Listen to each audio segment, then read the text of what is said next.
নাটকীয় এক ম্যাচে আইভরি কোস্টকে হারিয়ে 2026 ফুটবল বিশ্বকাপের রাউন্ড অফ 16-এর টিকিট কেটে নিল নরওয়ে। আর এই মহাকাব্যিক জয়ের নায়ক আর কেউ নন, দলের পোস্টার বয় আর্লিং হ্যালান্ড। শেষ 16-র হাই ভোল্টেজ ম্যাচে এবার নরওয়ের মুখোমুখি হতে যাচ্ছে বিশ্ব ফুটবলের পরাশক্তি ব্রাজিল।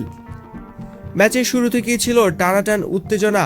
প্রথমার্ধের 39তম মিনিটে তরুণ ফরোয়ার্ড অ্যান্টনিও নুসার দুর্দান্ত এক গোলে 1-0 ব্যবধানে এগিয়ে থেকে বিরতিতে যায় নরওয়ে। অন্যদিকে গোল শোধে মরিয়া হয়ে একের পর এক আক্রমণ চালাতে থাকে আফ্রিকান পরাশক্তি আইভরি কোস্ট। ম্যাচের দ্বিতীয় হাইড্রেশন ব্রেক পর্যন্ত নরওয়ে লিড ধরে রাখলেও 73তম মিনিটে আর শেষ রক্ষা হয়নি।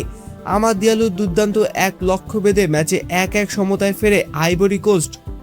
ম্যাচ যখন শেষের দিকে সবাই যখন ধরে নিয়েছে খেলা অতিরিক্ত সময়ে গড়াবে, ঠিক তখনই মঞ্চে আবির্ভাব ঘটে গোল মেশিন আর্লিং হ্যালান্ডের। ম্যাচের 85তম মিনিটে আইভরি কোস্টের রক্ষণ ভাগ ভেঙে জাল কাপান এই ম্যান সিটি স্ট্রাইকার। তার এই বুলেট গতির গোলে 2-1 ব্যবধানে লিড নেয় নরওয়ে। শেষ মুহূর্ত পর্যন্ত আক্রমণের ধারা বজায় রেখে এই ঐতিহাসিক জয় নিশ্চিত করে মাঠ ছাড়ে নরওয়ে। আর এই জয়ের সুবাদে নিশ্চিত হলো শেষ 16-এর মহাকুশীয় লড়াই। কোয়ার্টার ফাইনালে ওঠার লড়াই এবার আর্লিং হ্যালান্ডের নরওয়ের মুখোমুখি হবে নেইমার ভিনিসিয়াসের ব্রাজিলের। বিশ্বকাপের মঞ্চে কার থামবে রথ, হ্যালান্ডের নরওয়ে নাকি সেলেসাউদের সাম্বা জাদু? উত্তর মিলবে মাঠের লড়াইয়ে।